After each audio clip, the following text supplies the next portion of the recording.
Hello, everybody, and welcome back to the Old Moon Podcast, episode 75. Wow, you got it. I was not pausing because I didn't know. I was pausing because I wanted the appreciation for getting it right. It's important to me that you believe that. Yeah. Episode 75. I'm your host, Blue Squadron, joined as always by my co-hosts. Let's go Blonde Bear.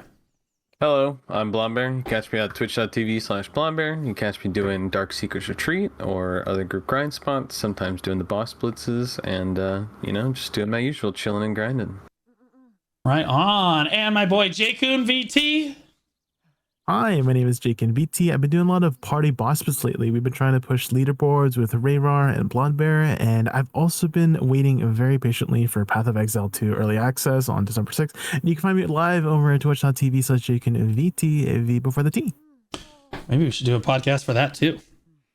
Oh, that would be crazy. Yeah, we're all very excited for that. All right, so we have it's been a couple weeks since we got together, but that means that we have a lot more to talk about. Okay, so the first thing we're going to do is we're going to talk about what just happened yesterday night. Is Prolobus dropped a new teaser for their class, and I just want to point out I was right. Okay, Chris Polly was also 30% correct.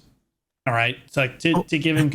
Chris Polly always speculates about what the new class is going to be, but he always gives us sounds and all kinds of other stuff like ChatGPT stuff, which is just obnoxious. But he was right. It is a gunslinger class in this case. And that's because the developers told us this was going to be a gunslinger class, but you just never know. In this case, it is confirmed.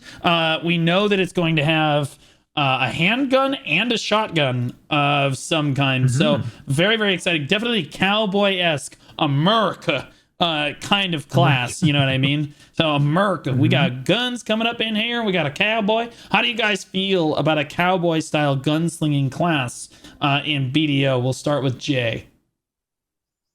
I mean, for the majority of BDO, it's mostly been like fantasy elements, like knights, castles, magic.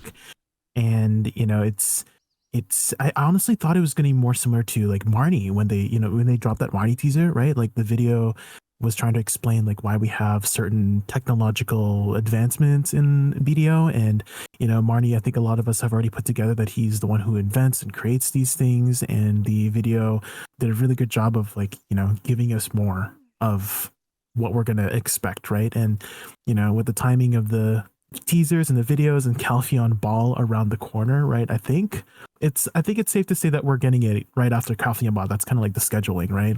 And so yes, the weapons, the shotgun, the revolver, it's very Western American vibes. It's giving cowboy, very rugged, tough. Those are the adjectives. It's reminding me of, the two Overwatch characters, Ash and McCree or Cassidy with the shotgun and revolver. And when I think of revolver, I think of those like typical Western cinematic, intense, like, those quick draw moments. And with the shotgun, I think it might have more of like a close range play style just based off those those things. I'm wondering if it will incorporate any magical elements, because this is BDO, or maybe they just might stick with just physical raw power. It's very different from what we're used to in BDO, with the usual knights, castles, swords, bows, magic. But yeah, it's definitely a really exciting direction, and I think it will be a very popular class. Yeah, I think it's definitely the most controversial class that they've tried to release in BDO, but we'll get into that here. Blonde, what are your initial impressions on like this Cowboy America revolver shotgun style class? Listen, there ain't nothing much more American than a revolver. On top of that, having two guns, your shotgun and your revolver, I think PA's finally starting to listen to who the real audience of their video game is, the real investors. Their video game. They're dang video games, They know who they're pandering to, and they know who's going to be playing in the Wild West. You must do the entire podcast in a Southern accent now. You've committed. You've committed to it. I think that you started it, finish it. Yeah. So I'm thinking two things about this new class. One, I'm really excited for it, but I'm always excited for new classes in general. But it represents my country and a little bit more of my culture. When the last like 2 years of BDO have been Korean culture, woo, and that was fun for like the first few months. Right. But then like 2 years happened and we were still on this Land of the Morning Light hype train. And we're like, okay, can we get something else? So a healthy dose of Western culture, I think, is pretty fun. However, I think that's kind of a hot take. I think that a lot of people, like I said, this is a super controversial class, because I think that a lot of people think it doesn't fit in BDO's kind of theme and BDO's overall like set. You know what I mean? Like, and it doesn't, like, to be clear, like normally they would never do something like this, but about a year and a half ago, or I guess a little over a year ago now, they were really struggling with their player base to like branch out and do different content. And what a lot of players in Korea had asked for was a gunner class. And like their resistance to it for a while was exactly what a lot of players are fighting on it now, is that it just doesn't fit the setting and the theming of BDO. But they begrudgingly gave it to us, right? And they think that it kind of helps fix that aspect of the player base. I think, although I actually am excited for the new class because I'm a Western player and I love my guns, America. But like, I think that so many new problems have sprung up with the community that I don't think any sort of new class is going to fix it. And so like, I do think that the new class is exciting. It's definitely more controversial than normal classes. No question. I think that some people are very vehemently against it, as opposed to like something like, I don't know, Corsair or even Sage, right? Like, where like, even if you didn't want to play Sage, you weren't against them introducing Sage, right? There are people that definitely stand on one side of the fence or the other in this case. That's not a super good thing. And the game also has much bigger problems right now, but like, I'm very excited for it. I'm curious what an awakening looks like for this. If they're switching between, like you said, I think that they modeled it basically after Ashe from Overwatch. If you look at her, because she's got like that shotgun, like reload kind of thing going on. You also said that there's not much Marnie in here. I actually disagree. I think that you can actually tell that it's Marnie tech based on what's on the revolver. You notice that there's no holes for bullets on the gun, on the revolver itself. And if you look really closely, you can see like the eye and stuff here. This is very Marnie-ish style tech. Okay. And I think that like, time to draw some constellations with Elite. Yeah, I don't know. Some of the stuff I'm not sure how to interpret, but it definitely looks a little bit like the Marnie was a teaser. And I just want to say that a lot of people in the comments were like, Blue, you're wrong. Blue, you're not right. Because I made a short about it before and I was like, this is teasing the new class. And everyone was like, no, you're not. Chris Paul, like, you got on Chris Pauly and then you're going to speculate like this? Like, what are we talking about? I'm like, no, guys, this is I was right. Okay, I was right. They were wrong. I'm just going to say it. It is what it is. But like, how do you guys feel?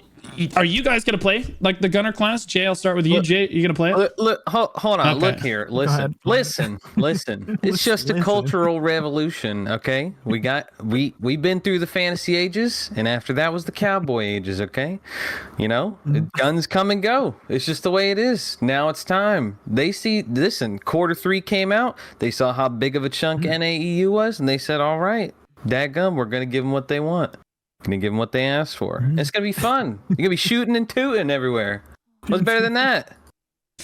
God, shooting and tooting everywhere. Shooting and tooting, yeah. Jay, are you gonna play it or no? Is it gonna make you log in? Because you have not been playing, right? I'll definitely make a season for it and then try it out. But okay, people keep calling it like very like Western theme, but like maybe it'll just go in a very different aesthetic direction. Again, like we did get teased with the Marnie, and Marnie has always been like steampunk, right? Very steampunk, mechanical like aesthetic with him. So he might not even be Western. He might just be that kind of aesthetic that we've seen in like traditional media about like steampunk stuff, right? So like the top hat, the vest, right, with the dress shirt, dress pants, that kind of it's kind of like that one Halloween outfit, the Marnist outfit, kind of like that kind of theme. That's kind of like what I'm thinking he might be, because he is tied to Marnie in some way, in some form. So yeah, I mean, like, I think that it is tied to Marnie. I think it's going to be a lot of fun to play. I do think it is definitely out of place. And if I don't get to shoot guns from the back of my horse, I'm going to be disappointed. Also, if there's no lasso involved at this point, like, I'm going to be a little upset about that. The offhand could very well be a lasso or something that they hold on their hip. That'd be interesting. Speaking of hip, do we think that it's a female or a male? I'm kind of leaning towards female. Just because BDO. Yep. Period. Right. And blonde, which one do you think it's going to be?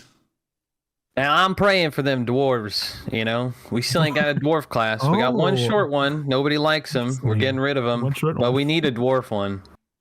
Too many. Listen, there ain't nothing wrong with a cowgirl, but we've been praying for a dwarf for a long time.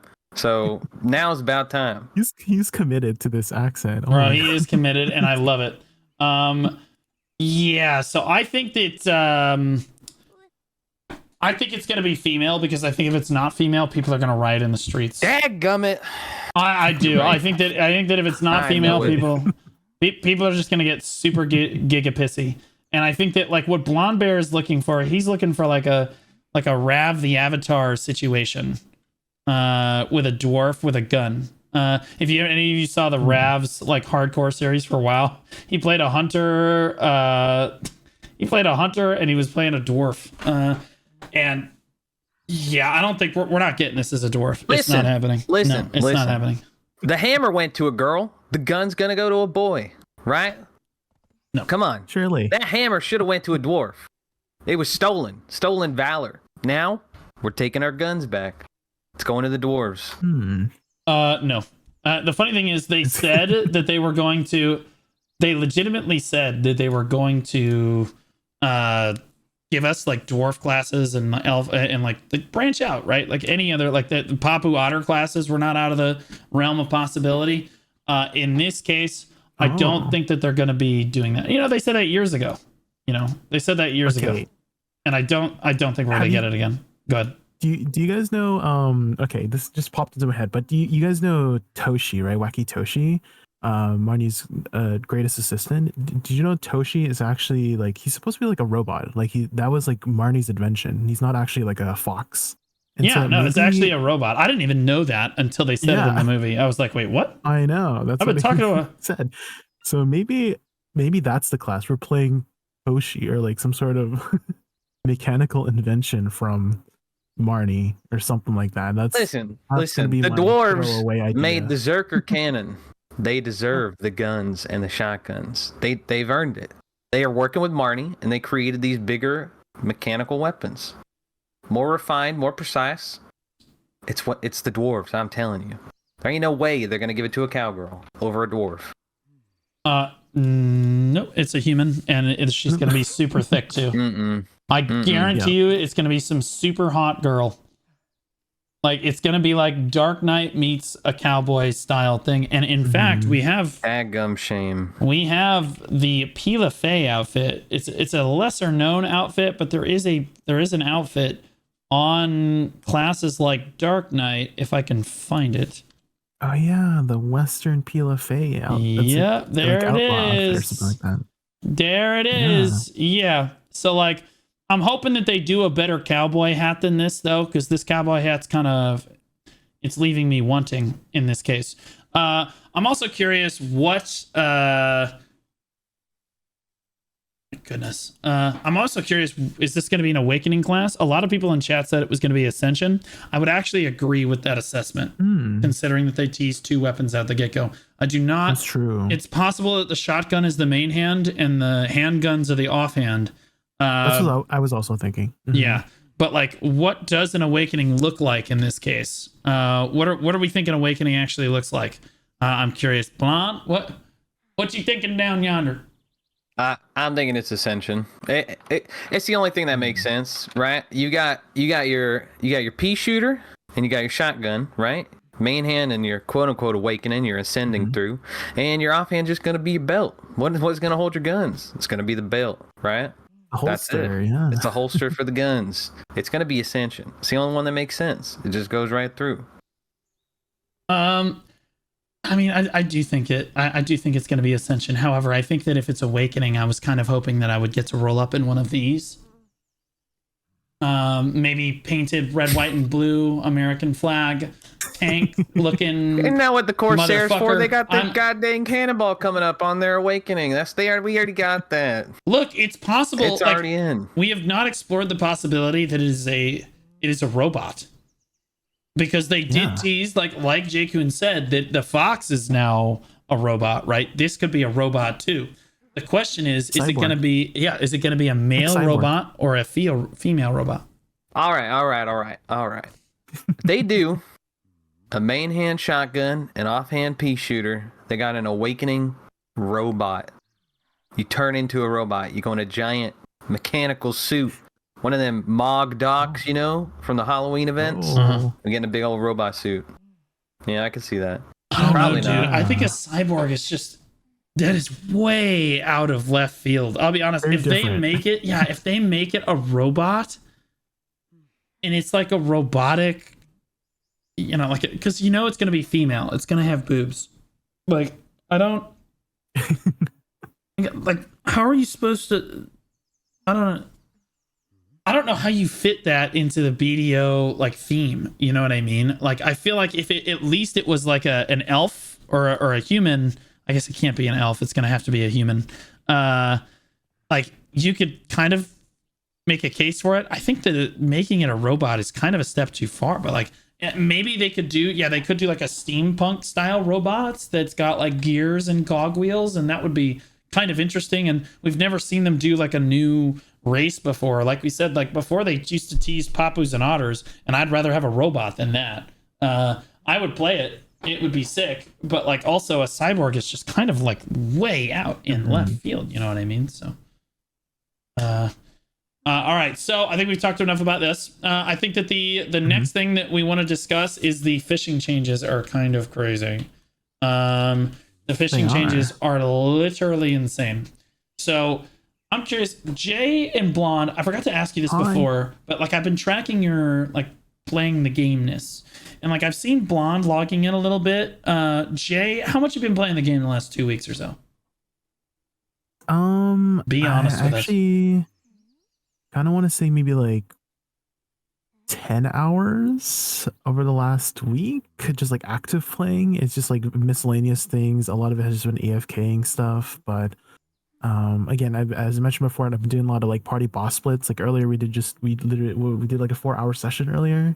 Just doing boss splits in the morning. Yes, sir. Trying to push leaderboards and stuff like that. So that's been most of my active time is the boss split stuff, but mostly passive, just like doing the fishing and stuff. So like this fishing updates has been like a godsend for some extra passive income. So you are logging in. So this is an improvement from the last podcast, because the last podcast you're like, I haven't logged in like at all. And now you're like, okay, now I'm logging in. It's a little more passive. It's a lot of fishing. My active time is the guild boss splits, and then I go back to fishing for the most part. So the fishing change has been impactful, right? For a lot of players, I think that they are logging in now because the fishing changes have come through. And like this is a point that I'm going to allude to later, which is why I'm asking about your activity level now. Blonde, how's your activity doing? Because before you said you were kind of starting to play a little bit more with Karazad, and you liked Karazad. How are you feeling now? Fantastic. I've been grinding my butt off, okay? From dawn till dusk, I'm grinding up and down. Now that I got these sovereign weapons, we can tap at least once, twice a day, depending on how long I grind. It's only a handful of crons. I almost pitied out my level 6. I got about 24 attempts in there, and I got it. That's nice. Now I'm about 10 to 20 attempts on my SEP. I've almost got that. But it's nice. I like it. I can grind, 2 hours a day, maybe 3, maybe 4 on my days off, and buy a bunch of crons from the vendor and just click away. Pretty nice. I'm having a good time. And if you're looking at them leaderboards, my guild's in the top 3 almost every week, usually, depending on if someone gets lucky. Someone tapping their deck. What am I gonna do? And they're sorry, sir, their X weapon, and so we've been grinding that out, and it's been a lot of fun. We just got Jay in our group, and we improved every single one of our times by a pretty numerable amount, and we got further on our deposed crown prince attempts than we've done in the previous weeks. So it's doing pretty good. We're gonna be down in that probably next week as well. Okay. Have you done a new one? We did do the new B Hyun boss. That guy was annoying. Oh really? Yeah. How'd that go? Did you like it? The fight concept is cool, but obviously since it's only been out a week, they ain't got the bugs fixed, and there is a lot of what feels like bugs. Sometimes you hit the guy and he does. So the way the mechanic works is you gotta hit the guy if you're the right color that's called out in the middle of the fight, and then he hits you, and then you gotta lower your health, and then you pass the mechanic. Sometimes though, it just don't hurt you. You evade it. I guess your evasion takes it. So I don't know what you do at that point. You just got to sit there and lose and go back in. But we did get an attempt through, and we did get it done. It's just a little buggy. But hopefully they figure it out in a week or two, and then we don't have to worry about that. Hey, listen, that's the cost of getting content week 1, right? We ain't getting the bug fixes on week 2 or 3, so... You know, we didn't talk about this much. Damn it. We didn't talk about... We didn't... Dang it. We didn't talk about this much, but do you think Damn.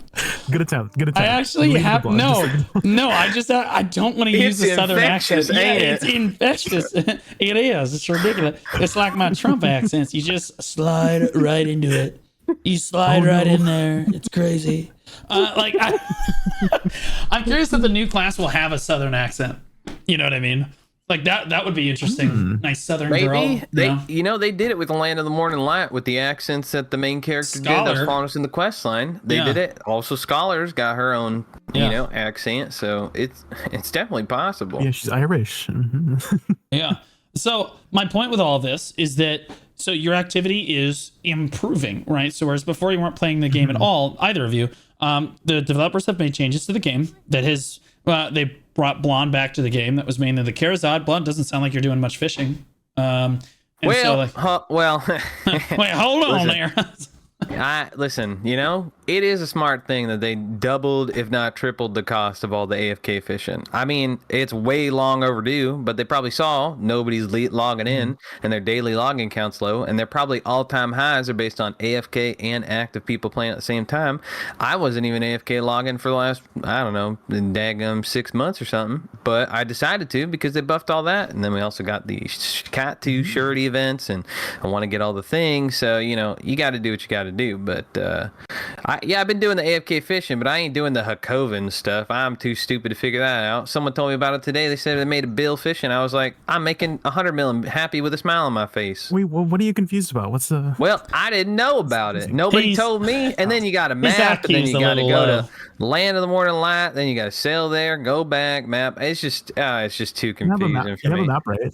Listen, I don't know. I don't even. It's just too much, right? It's like when you do them dungeons and they tell you to do the key method where you swap to your alts and then you got to swap back. Too much for me. A certain YouTuber made a short about this that explains it in 1 minute. It's literally insanely easy. It's a joke, but Jake is going to explain it right now. Go ahead, Jake. Yeah, you can explain. For viewers who haven't been doing this already, just if you have the archaeologist map, that's a big quality of life for it because you can just immediately teleport back. So have your below 49, make sure you're on a cog because you can still get sunk on a Karak due to some exploit that I want to explain. So just be on a below 49 alt with the archaeologist map. If you have extra inventory space, do so and go over to Hakoven, and then you have to be in a very specific like crescent shaped line. I don't know, just basically fish where everybody else is fishing. And then once you're done, just map back to Valencia using archaeologist. Use the well. Go to. Okay, but where even is Hakoven? Who's going to tell me about that? Who's going to? North of Arihaza. Okay, what's in Arihaza? On the east. Arihaza is the town. Okay, it's northeast of Valencia. Just like look northeast of Valencia. There's in the desert island. How do you not know where this is? You've been playing this game for 7 years.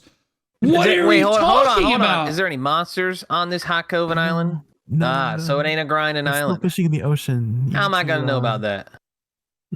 All the events they put in the dang towns. If you watch somebody's, they put all the events in the towns. How am I supposed to go out to some random island?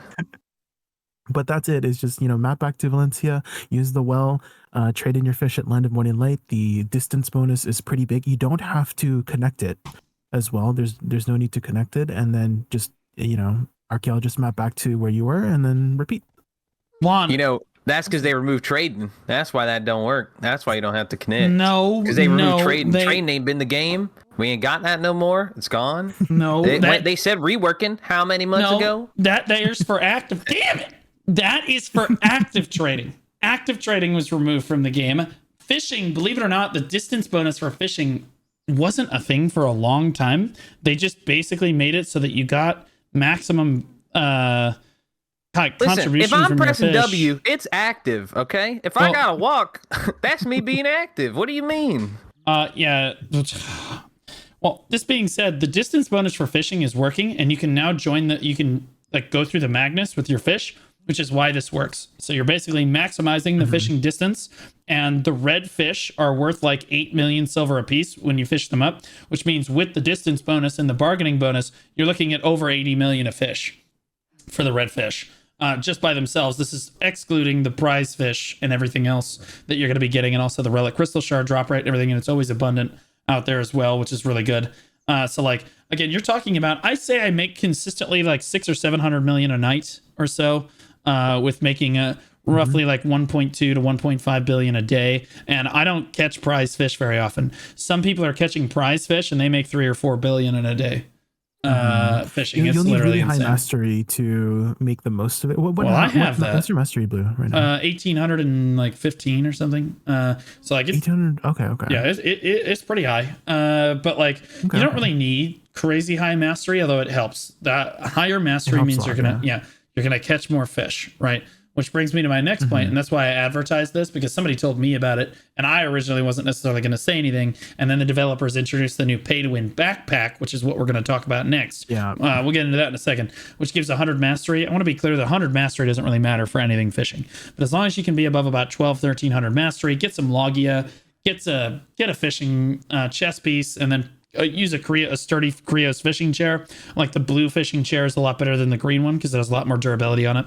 But like, as long as you're doing that, you should be fine, and you'll be catching a lot of fish. And as long as you're, executing it properly and fishing where everybody is. Sometimes people throw their rod into the water in the wrong spot. Like you can't be sitting on the side; you have to be right in the middle. But like, it's really good. I mean, we went from AFK fishing overnight before this change. Used to be like 80 million a night tops, like that. Yeah. No, not even 80. I would say it was like 50 or 60 million tops. It was not as good as horse training was by far. Yeah. Horse training was by far just way better. And like, unless there was an event going on, you really didn't want to AFK fish overnight. Then after this, it's all people want to do. Like everyone's logging in to just AFK fish because it's like the easiest money you've ever made in the entire game. Like I can basically just, if I wanted to, I could just flip BDO open twice a day. Flip it open, do the map to town thing, which takes like 2.5 minutes or so to get all the way to Land of the Morning Light, sell the fish, and then just map back. Boom, done. If you have an archaeologist map, that is. And 2.5 minutes for 700 million twice a day is a joke, right? Like it's a piece of cake. And so like a ton of people are logging in for this. I'm actually curious if they're going to roll it back, like tone it down. Now that adventurers are doing this, I feel like it's not even that OP. I feel like it's, but it's. Well, you compare it to the other life skills. I don't think. Well, I mean, yes, the active one, but like so how much is 700 mil over? Like, let's say 8 hours, right? You do it for 700 mil in 8 hours. Yeah. I mean, I guess it is AFK, but like active wise, that's like not. Like in my head, like it's not that much, but it's still like great for being AFK. So yeah, you have to compare it to the other AFK activities in the game for comparison. You can't compare it to active activities. That's obnoxious. You're comparing it to the other AFK activities like horse training. Horse training, you're going to make like what 120 mil, 130 mil a night. Like this is clearing that margin by like 4 to 5x. No one wants to horse train anymore. Ghost Rags is AFK fishing. I was mostly comparing it to the prices we have nowadays, like with like all the like silver is just a lot less value nowadays. Obviously like when we compare it to how much we're making, but yeah, 700 mil like nowadays, like that used to be a lot like back then, right? But nowadays it's just, I don't know. It doesn't feel OP enough to nerf is what I'm trying to say. Well, I think that chat brings up a good point, is that it basically is just direct raw silver instead of like any sort of player interaction on the market, which is just going to contribute to overall inflation. And that's fine.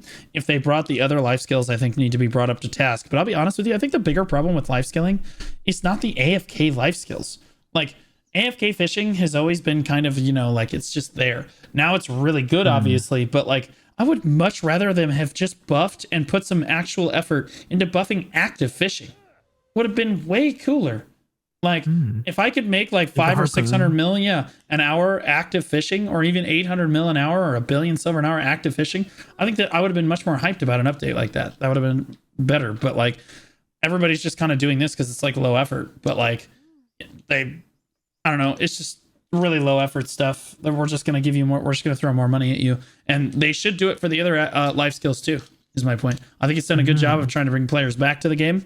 At least some players back to the game. If we look over at the Steam charts for the category, you can see we're still really far down, and we're trending actually back down in December. November was held pretty solid. November and the previous month. November was a little bit better than September was, for sure, and October, right?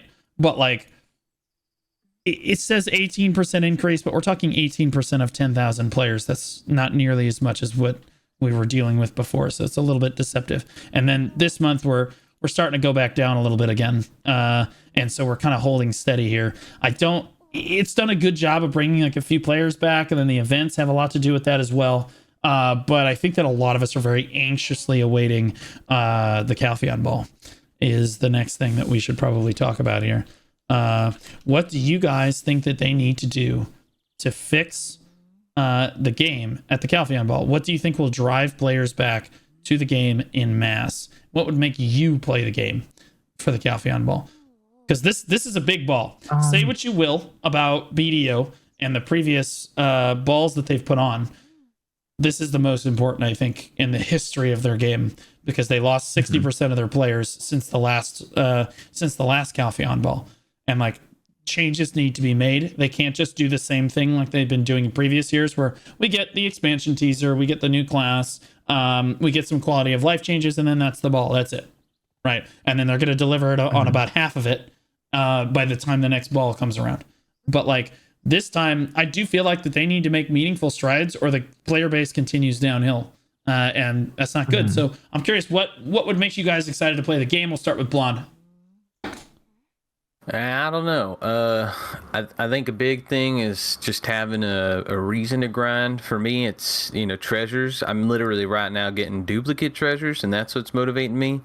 It's not really too motivating going for gear for the sake of gear, but if they made things to do with that gear, which I think we've all been saying for quite a while, having like a PvE node war system, having the 100 floor dungeon, having the demon castle that you got to fight through to get deeper and deeper for, I don't know, more loot. I'm not sure. You got Altar of Blood rework, or maybe even you got Shadow Arena coming back, any kind of content like that.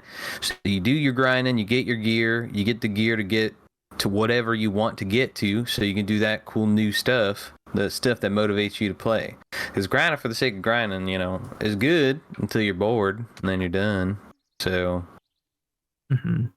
Okay, it's gotta be something. Yeah, you just need something to do, right? Yep. Jay? I mean, what initially drove me away from BDO, like slowly, was just, it started with probably when Olin's 2 released, because that was like such a big disappointment for me that we literally just got the same thing, and then we just kept getting the same thing over and over. So again, just like to piggyback off of Blonde, about like the new stuff, right? Like the Demon Lands, that 100 floor dungeon, like more things to do. Another thing that, like, for me personally, maybe I'm borrowing a lot from TNL, but at the same time, I've been talking about this in the podcast for so long. It's just like more, just like different skill things, right? Like different things to change up the gameplay of the combat system. Because for me, like the biggest thing in BDO, what made me play BDO continually for the last 6 years was the combat system, and it's amazing. It's just, I feel like it needs like something to spice it up. It's just everybody's kind of like playing the same kit. I guess maybe for balance purposes that might be a lot easier, but it's been I feel like you could use some shakeup on like all that stuff, and so I would love to see more different skill specialization things you could do to tailor to a more like different play style than some, like, let's say somebody's playing Wusa.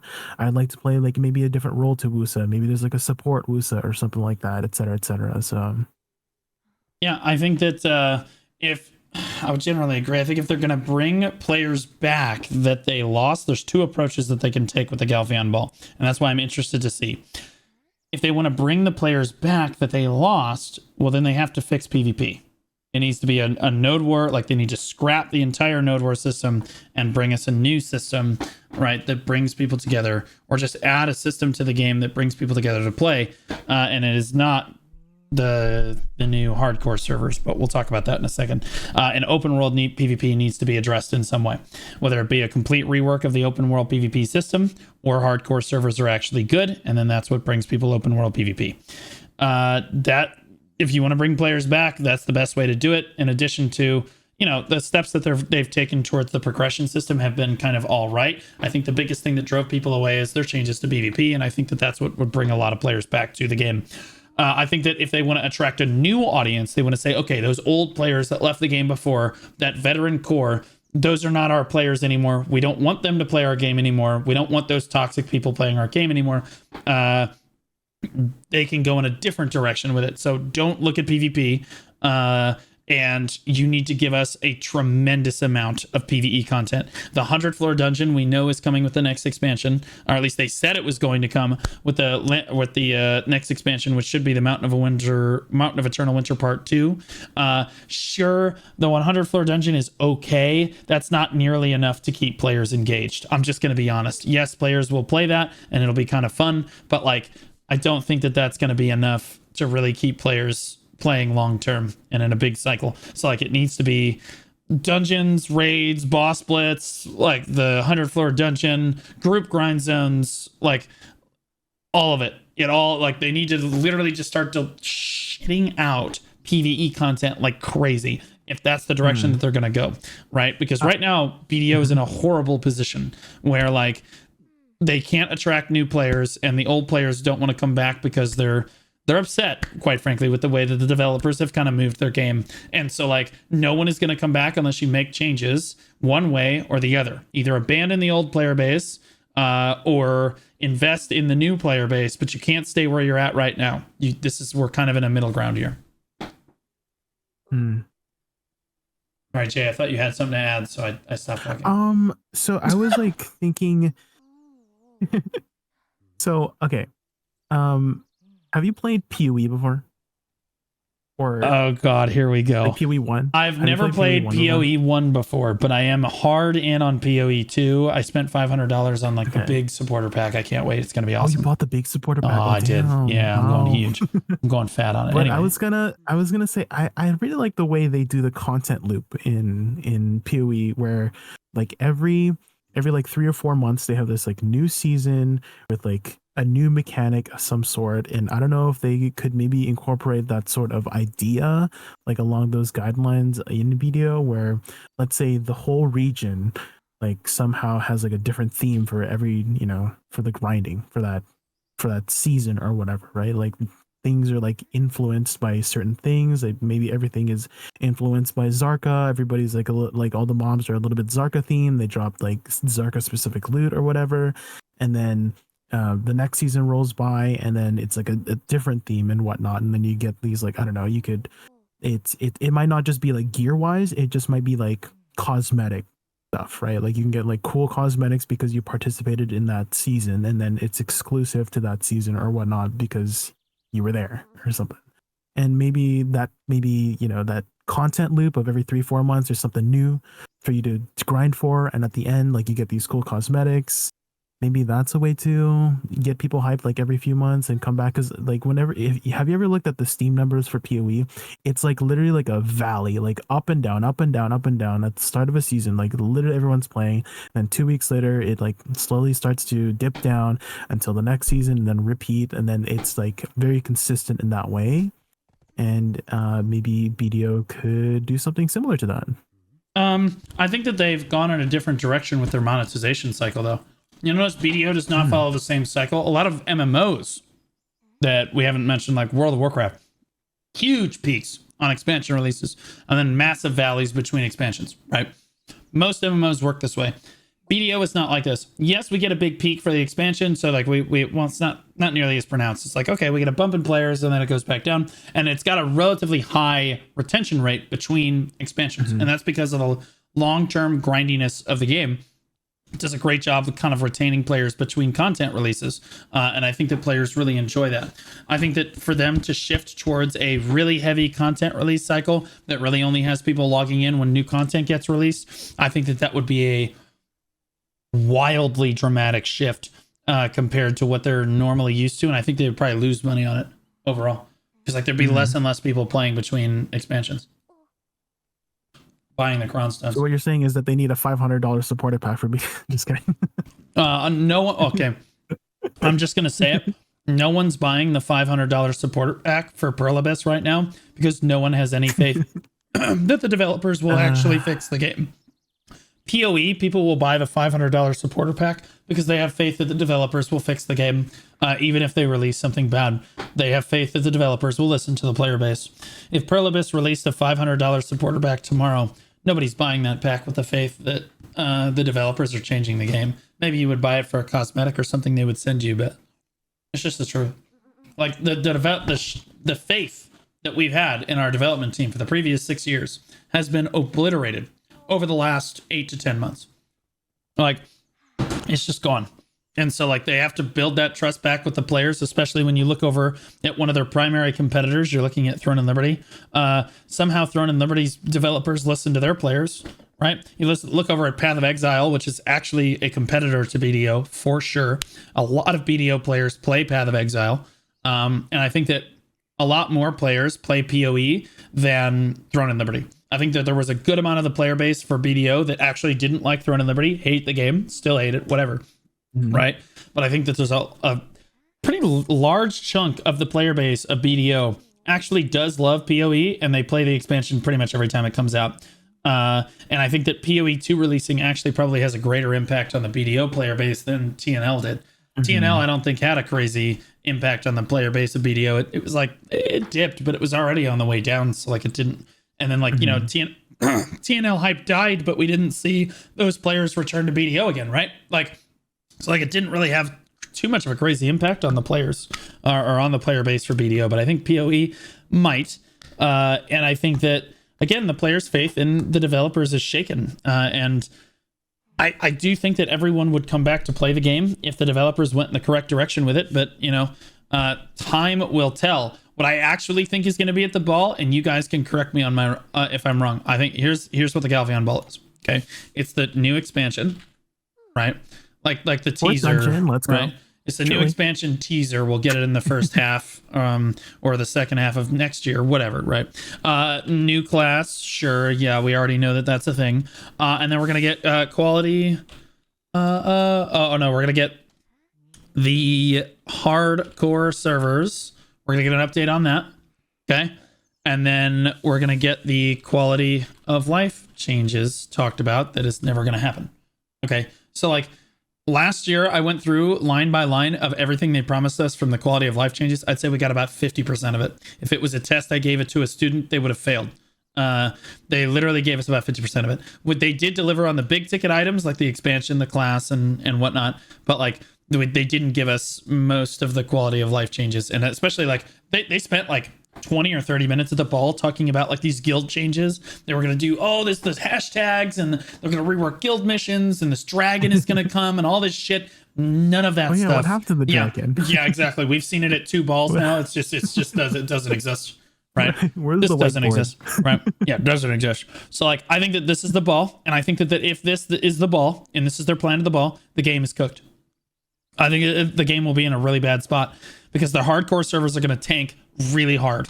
The way they have them like described, I think that the hardcore servers are going to be terrible, like a horrible experience. There's going to be a leaderboard, and there's going to be nothing to do other than to go around and kill each other. And I think that players will try it for a little while, but there's not enough PvP players to really make the hardcore servers super active. And if there's nothing to grind for to bring the PvEers over, it's not going to matter. It's just going to completely flop for 100 reasons that I've already explained. New class, cool, but like I said, most controversial class in BDO history. I think it will drive players from the game, and then it'll bring some hype to the game too. But like they will lose some players for introducing a class like that to the game. And then the new expansion is like, okay, well, we expect that, right? So like, it's not really anything crazy outside the norm. And if this is all they deliver, I think it's cooked. I think that they need to deliver on some crazy shit that we're not expecting. Not some, oh, we're finally going to give you gear presets that we promised a year and a half ago. Nope. You need to deliver a mean surprise. You know what I mean? Like, it needs to be crisp. And I'm not talking about a Crimson Desert trailer either. Like, ugh. Goodness gracious me. Now, okay, we haven't talked about Royal Workshops yet. We should do that. I kind of forgot about it, and we transitioned to something else. Royal Workshops. Good. I thought it was disappointing. It's just literally the node system, but like it's a node system. I thought it was gonna be something deeper and more it's like the crafting system involved, but it's very passive, and the like OP food that you get is like what, like 0.3% or something like that, and yeah. Anyways, 0.3% a day, by the way, which means oh yeah, and because it refreshes every day. True. Yeah. I'm curious, Blonde, what's your thoughts on it? You haven't spoken in a while. The foundations are pretty good for what could be a better system, but I think it is pretty underwhelming. It feels like you took a node and then just put nodes inside a node, and then you said, hey, we got all this cool stuff you can get from it, and then they don't tell you it's like 0.1% to get when you re-roll, and then you cost pearls for a second re-roll every day. So I just think that it's a cool foundation, but it ain't nothing crazy. I was hoping it was going to be like more of an active playing system. You know, you're managing your workers, sending deliveries, going back and forth, doing this. And unfortunately, it ain't none of that. It's pretty basic, but it could be the foundation for a more advanced system. But that's, you know, to hoping. I think that they took a system in the game that's been outdated and they tried to reintroduce it because there's no veteran players playing anymore. I think that they were hoping that players would just not know that they reintroduced the same thing twice. So when we started playing the game a long time ago, veteran players in the audience can remember this. We used to make like functional clothes for cooking and alchemy and fishing. And this was a great way to make money. Or you would go out and gather on rhinos and you would make grunil. Was another great way to make a lot of money, right? People would craft stuff. So it's basically just that crafting system, but worse. Right? So like this is literally your workers are going out and doing all the gathering for you. And then you're making the production. You're just making these random materials that are going to make you silver. So in a roundabout way, it's very similar to the crafting system we used to have, which by the way is still in the game. And it has not received an update in 7 years since I started playing. It's been the same. I mean, there's refineries. You guys ever seen the cost of a blackstone in a refinery? Let's see. Isn't that like blackstone powder or something like that? Oh no, here, hold on. I need a level 3 refinery. Yeah, let's take a look at this. So in a level 3 refinery, you can actually make blackstones. You can craft them. Do you know how much blackstone costs? It costs 200 blackstone powder, 3 tyrant's blood, and 2 oil of fortitude to make 1 blackstone. Okay, that's how fucking outdated this system is. Okay, this is wild. To make blackstone powder requires 30 roughstone. Insanely outdated. You can't be a crafter anymore. You can't be a producer anymore. The only reason to AFK process anymore is to basically sell the materials on the market or you can do trade crates, but nobody really does that either anymore. So they just process the materials and then they sell them right back to the marketplace again. That's usually what people do. And like all of that is gone, and instead we got this garbage new system that is super predatory. It, by the way, I accidentally refreshed my thing, like for Pearl. Like I was trying to figure out how the system works so I could make my guide, right? And so I refreshed it once, and then I went to go to put the worker to work, and I accidentally clicked on the refresh thing instead of like the worker to like start his revolutions on the thing. And I was like, oh, and I tried to hit escape to get away, and I accidentally hit like another button, and it hit enter, and it took 50 pearls from my account. So I put in a support ticket. Yep, took 50 pearls. And I put in a support ticket and I was like, hey, I accidentally did this. Here's the Twitch clip of it happening. It was clearly unintentional. I did not want this. Please give me my pearls back. And do you know what Pearlbus said? Nope. Nope. You can't have it. That's our money now. Nope. We're horrible human beings. Yep. It is without a doubt the most predatory life skill and system that I have seen added to the game in my history of the game, without question. Because you can refresh it as many times as you want for 50 pearls. And you have like a 0.1% chance of getting the really, really good like buffs that you want. So like and you only get one refresh a day, by the way, that is not paid, which means that you are sitting there like once a day. You have like a 0.1 or 0.3% chance to roll it to the thing that you actually want to do this for. Okay. And this is one time a day, 365 days a year. That means once in the next like 2.5 years, you'll land on it. You'll land on it, right? Like maybe a few times a year, realistically, because if you have all four going, right?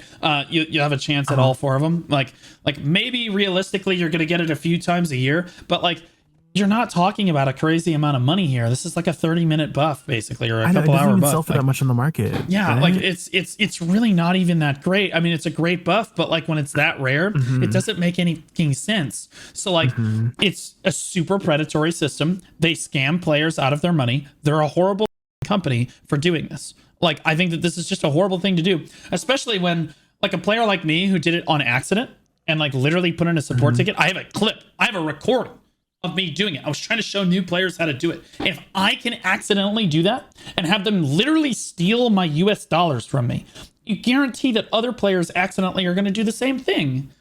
This is so predatory. It's awful, right? It's miserable. I think how they should do it is it's like guaranteed to craft the food eventually after like, I don't know, a week. And then if you roll lucky, you can make it in less than a week, or if you roll unlucky, you can make it, you make it one, like a little bit more than a week. And instead of the pearls, I feel like so however many resets you have, let's say if you, instead of pearls, it should be like if you have a value pack, you could just roll like twice extra, or like three times extra, or something like that, instead of just having the pearls. And then I guess that would be tying it into pearls. Technically, if you have a value pack, you could just roll a little bit more instead of infinitely for 50 pearls. Yeah, bro. Like, it's just too predatory for me. Like, I'm doing it, but like, and I have it all set up, and I think that my guide was kind of on point for it. But yeah, I was not at all like, it's not something that's going to bring a crazy amount of players back, right? Players can do it for AFK money, but like, that's about it. I would agree with you guys. It's very lackluster for how much they tried to hype it up and how cool it could have been. I think that they kind of flopped, to be honest. I was kind of hoping that it was going to incorporate more of the Amity system, because it's been a while since we did some Amity stuff. And so when they were talking about the Royal Workshop, of how you have to like hire workers, yeah, and you have that's to bring your reputation up and stuff like that. Maybe like the Amity system would have been incorporated in that way or something like that. And we still can invest energy into like random ass nodes for whatever, and that helps with, like, I was thinking, I was pre-investing into Soul, because I was thinking, if I get to level 20, then I can get my Amity up with these NPCs faster. That's how it worked. But no, it's just nothing. It was a lot less deep than I thought. Yeah. Somebody in chat said there's currently a bug. If you log out or disconnect, you can lose the rare craft at the moment. So that's crazy too. Why? If that's true, if that's true, that's insane too. People are saying you can get 12 or 13 rolls a day, but at a 0.3% chance, you're still talking about like maybe one a year, right? And I just think that they've just done, like it looks kind of fun, but like it just doesn't engage you long term. It was something I did for a day. I set it up and then we were done. Oh shit! Right, like then.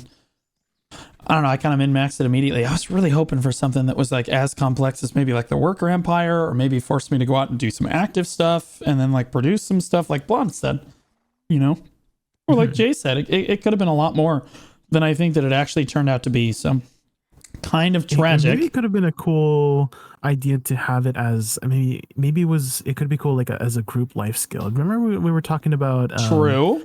That would have been cool. Back, we were talking about how, like, let's say if there was like a group cooking, we could have that little mini game where it's like overcooked or plate up or something like that. Maybe that could have been the idea for this royal workshop thing where, you know, you're doing it with your guild and you're crafting food or alchemy or whatever stuff together.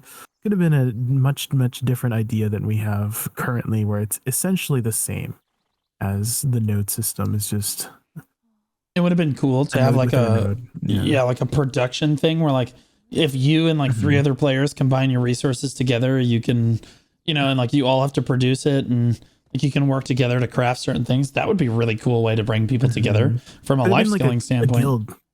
Like let's say your guild, I don't know. Maybe they could have incorporated some sort of node war in Ladder One Leg. You take control of a workshop, like you have to fight over the workshop. I don't know, just like throwing out ideas. But yeah, if you own that workshop, then you have access to that resource for your guild or something like that. Like you get that exclusive food buff or whatnot. I don't know.